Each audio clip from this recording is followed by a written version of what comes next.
In each of the four Gospels, you will find the account of Judas betraying Jesus. However, betrayal is a theme that can be found throughout the entire Bible. From the fall of man who disobeyed God and brought sin and death into the world, to the children of Israel and all the times they turned their back on God to serve idols, to the story of Joseph whose brothers sold him into slavery, to the story of David and his murderous adultery, to the story of Judas who sold his soul to the devil, and to the Pharisees and Sadducees who plotted to kill Jesus, to the people of that generation who chose a murder over the Messiah, and to the falling away from the faith that is happening in these last days, but has been happening since Jesus ascended. But sadly, in this present truth, the unprecedented amount of backstabbing is proof that because of the insatiable desires of the flesh and sin's corruption, the unrighteous disposition that the Bible calls treachery is alive and well and continues to steal, kill, and destroy. That's why in these last days, something sinister but not unexpected has shifted the dynamics of relationship or changed the way people treat each other. And while we always have had to deal with it, it is unfamiliar, not because we haven't seen it before, but because now, everywhere you look, it's all you can see.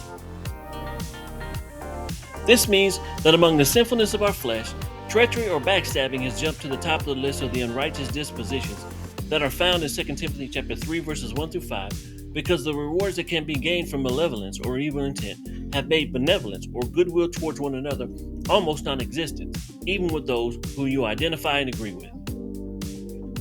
Now, there's always been problems in the families when it comes to inheritances. However, the lies and backstabbing that go on today is on a level that far exceeds the soap opera and is way more deadly.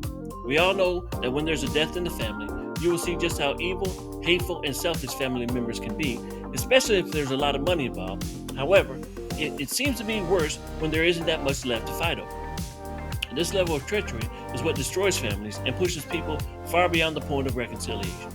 But it is just as bad when it comes to workplace dynamics. The evil behind-the-scenes activities that go on when there's a promotion or an open position at a place of employment doesn't just make people bring out the knives, but also the machetes. Because in these last days, they just don't want to stab you in the back, they want to chop your head off. But from politics to religion, this ungodly phenomenon has divided this country and the entire world through people who have this unrighteous disposition, which makes them think that what they want is more important than what anybody else wants. And they will bring out the knives, the switchblades, the swords, the daggers, the razors, the machetes, the hatchets, the spears, and anything else with a point or sharp edge on it to steal, kill, and destroy so they can get what they want. This is how we know that we're living in the last days, and how we know that things are not going to get any better.